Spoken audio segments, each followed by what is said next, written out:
All right, are you ready to go? Excellent. Grab your sketchbook. You need your pencil. You need a Sharpie today, a big eraser, and some markers for coloring. Today we're going to be doing a snail. Go to the very next clean page in your sketchbook. This is the snail we're going to draw. Look how he goes on the page. So we need to turn the book. So your pages you've already drawn on are up here, and your snail is gonna go down here this way. All right, take a look. What kind of lines are we gonna use? We've got a spiral here for his shell. We've got some curved lines, some straight lines. Even got a zigzag line right here, right? Okay, look at the diagonals, how things are going on a slant. We'll make it look like he's crawling up this log. Okay, ready? Excellent. Let's start. Pencils, please. Okay, so we need to start with the spiral line for our shell. Don't put it too close to the side of your paper. If you do, you're not going to have enough room for his head. Now, I'm left-handed, so I usually draw things so they're going this way, like his head over here. But if you're right-handed and you want to draw yours this way, that's okay too. I wonder if I could do that way. I can't, I don't know. All right, so I'm gonna start with the outside part of his shell. I'm gonna curl around and around and around to make the spiral of his shell. So figure out where you want it to start, and I'm gonna go around and around and around. So I'm gonna start it here, and I'm gonna go around and around and around. See how I moved my whole arm when I did that, not just my fingers. If I move just my fingers, it limits how big my spiral can be. All right, so down here I'm gonna flare that out a little bit. And then I'm gonna bring it down to just below the line here to make the foot of the snail. The foot, and see it's kind of curvy here too. The foot of the snail is how he walks. See how curvy that is? All right, so let's give him a head. Up here, let's make a circle for his head. Oh, maybe up here. Not too close to the top because I have to add his feelers on. Ooh, I want his head to be a little bigger, I think. I need to make it bigger. There we go. That's better. Now I'm going to erase that. Okay. Now, I'm going to bring this line. Here's his neck. I'm going to bring it down to touch the shell over here. And then I'm going to bring it down to about the same spot as this, because it's going to go across here. It's going to keep on going right over to there. Okay, ta-da! Look at him, isn't he funny already? Okay, so eyeballs. Well, the little feelers on top of the snail's head are his eyes. So put 2 eyes on top of long stalks. So that's 2 diagonal lines, and you're gonna put his eyeballs up there. Maybe some eyelashes. Some eyelashes. Yours doesn't have to have eyelashes. Mine does. And then there's 2 little feelers that come down this way, and they feel their food because they don't have a nose. So I'm gonna make these. They're kind of like a zigzag, kind of a V shape. Ooh, this one needs to be a little bit bigger, doesn't it? Yeah, it does. Match that one. All right. So this is how they feel their food. And then underneath that, that's where our little guy has a mouth. Ta-da! Excellent. So I think that's all I need to do for that, isn't it? Mm-hmm. So let's add the little ruffly part down here where my snail is going to go here. Like this. Oh, I forgot this line over here. This needs to come across. Miss Karshner. It's got to touch that curve right there. I knew there was something looking wrong. It's got to touch right there. Because this little part is what makes him move. See how I'm putting these lines in? This is actually what kind of waves along on the ground so the snail can find its way. All right. I'm going to put them on this side too.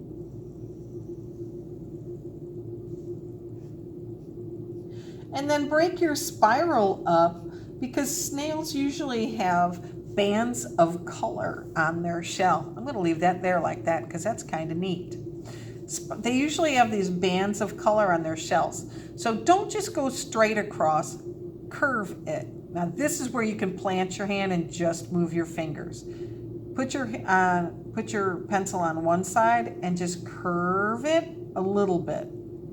Now come up here and do it again. Curve it a little bit. See how it kind of looks like the same curve?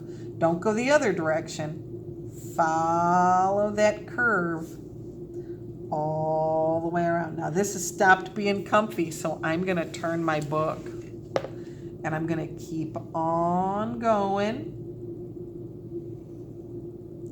Uh-oh, I need to do another one here before I move my hand. Ooh, maybe I can move it back now. There we go. Perfect. One more line right there. Excellent. Hey, that looks pretty good. And I can leave that part there too because the shell comes down and then it comes over. It flares open a little bit. Hey, that's pretty much it. Now let's give our guy some place to stand, right? I put him on a log before. So let's give him a line, someplace on the ground for him to be crawling along. And a log is a good place for him. What else can you add? I'm going to add some lines in this to make it look like it's got tree bark on it. Some curving kind of lines. Make it look like the bark on the tree. That's kind of neat. I could change this and make it look like there's a little stump on it, couldn't I? Yeah, I could. I could bring that bark up and erase that line like that. All right. So think about what else you want to put in your picture. What kind of animals eat snails? Well, birds eat snails and frogs eat snails. So if you would like to add a bird in your picture, go ahead. People eat snails too, but only if they're cooked. Do not eat a snail if it's raw. Bleh. Okay.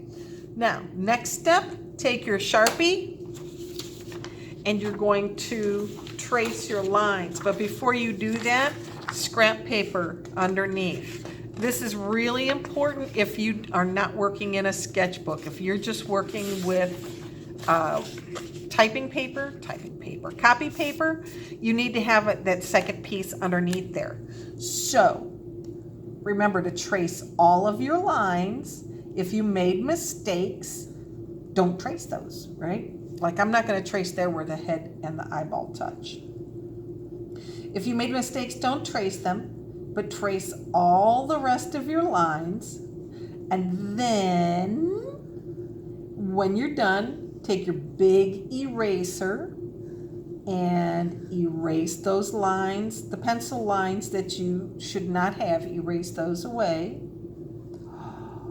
Oh my, I know what I'm going to do. I know what I forgot to do. I'm going to make this one a little girl. I'm going to give her some lips. Don't! I forgot. She should have some spots on her head. Circles. Practice making circles all over the head. Big enough that you're going to be able to trace with a Sharpie. Okay?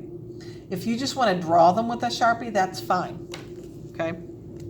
But they need to be big enough. Alrighty? So go ahead and hit the pause button. And then after you are finished tracing, hit the play button, and then we'll talk about the markers. Okie doke? All right, see you in a minute.